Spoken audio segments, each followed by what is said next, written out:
Hello, I'm John Rushton, the Emotions Expert, and welcome to another edition.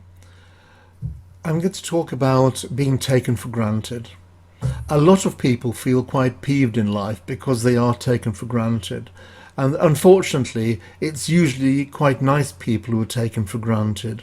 And I say nice in a general word because what happens is nice people like to please other people. It's not that they're people pleasers, it's just that they feel kind and generous of their words and deeds and whatever they do in life.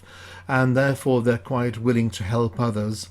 And generally speaking, that is reciprocated because they only mix with people that do the same kind of thing.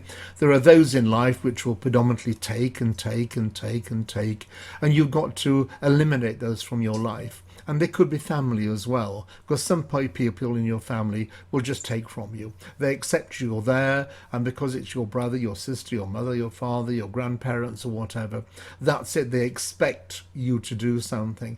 And it's this expectation in life which people have from you. You've got to put limits and boundaries on who you are, what you do, how you do it, and everything else. And people have this peculiar attitude about being helped. You can help somebody, you can give somebody a lift to work in the morning because you're going in the same direction, or whatever it may be.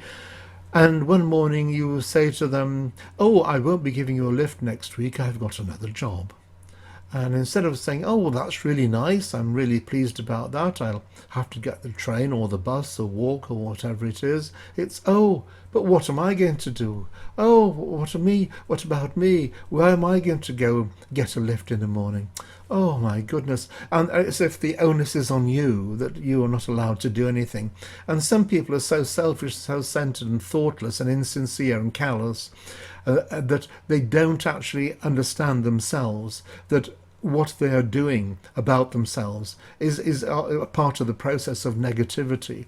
They don't see anything that other than themselves. And people who only look towards themselves, you've got to again eradicate from your life. There are a lot of people who are quite pleasant on the outside, but when you get to know them, all they think about is themselves, who their friends are, where they're going, what they have, what's it to me, what's it to what I want to do, where I'm going to go, how about me, me, and that's all they think about. And you've got to be careful that you're not taken advantage of by people stealing from you your own time, your value, your worth.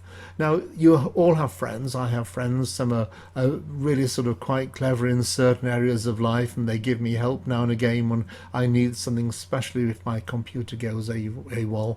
They will help me on that, and they do it in quick sticks.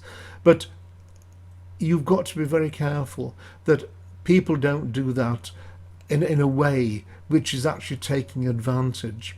You know, all the people that I help and people that help me, I reciprocate that because they're worth a lot to me as people. They're not just there at the end of a phone call when something goes wrong.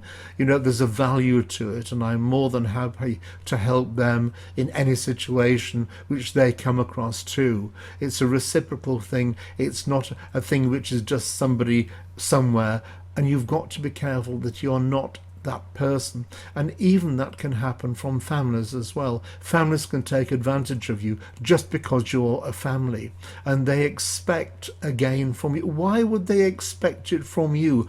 Are you a lesser person? Have you no values to them? Don't they respect you as a person to have your own thoughts, your own feelings, that they are grateful for you helping them? Because some families don't, and other even friends don't. They will happily just jump on the bandwagon and phone you up and say, "Oh, I've got this problem, can you help me?" "Oh, fine, thank you, I'm really great," and that's it. It's finished. And that's all right every now and again, because we all get into certain states now and again where things happen on the spur of the moment and throw us into a quandary. But when it happens on a regular basis, this is something which you've got to stop, because you've got to respect yourself. You've got to be the person that understands that you have a value too, and your value is your knowledge. It's what we've spoken about in other talks about your superpower. Your superpower is your knowledge of what you do know, whether it's gardening or IT or food or travel or whatever, medical things or whatever it may be. You have this knowledge, and this knowledge is part of your superpower. And you didn't acquire this knowledge for the benefit of giving it to everybody right, left and centre just for the sake of it. You do this to select people because they mean something towards you. You get a reciprocation from them in some other way, in some kind of a way, which is of value. And it's not that you do things for nothing, because if you do things for nothing, that's fine. But if you do things for nothing on a basis where you're expecting things, that's no longer a kindness. That's a business transaction. You know, if I do something for you, expecting you to do something for me, that is a business transaction. It's not a kindness, and I don't think that's a good benefit to anyone. You've got to understand who you are, where you are, what you're doing, how you're doing things, and why you're doing them. But don't be put upon. Don't be one of those people where somebody who's bombastic says, right, I'd like 3 people to do it. Oh, you can do it. And think, no, I'm not. Just because it suits you, don't push it on to me, because I don't feel comfortable doing that. And part of that is actually saying no. You don't have to explain why you say no, because you're not under any auspices from them. You can say no, and that's it. They should respect that you've just said no for whatever reason. This is your reason. Say no. It's something you need to understand. And if you want to do something, or they say, you know, would you help doing this and this, and it pleases you and it's something you can do, by all means do it. But don't do it under duress. Don't do something for the sake of it just because others are doing it. Because a lot of people do things and they feel very, very uncomfortable. Not because they're mean or selfish or self-centered or anything like that.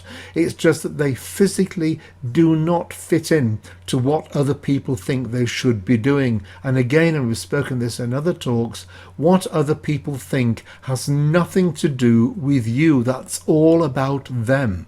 Let them get upset about it. Let them come to terms with it. If you don't want to do something, don't do it. If you find it difficult initially to say, no, I'm not doing this, then when you get home, text them and say, unfortunately, I've got to pull out, I can't do this. And that's it, and leave it at that.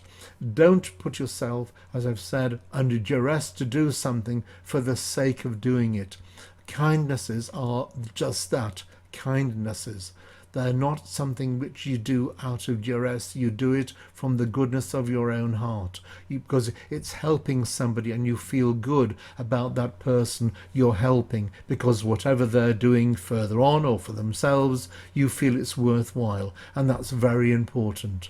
Make sure in future you're not put into a position where you're taken advantage of. That is not where your position is in life. That's not who you are, and don't allow other people to do it.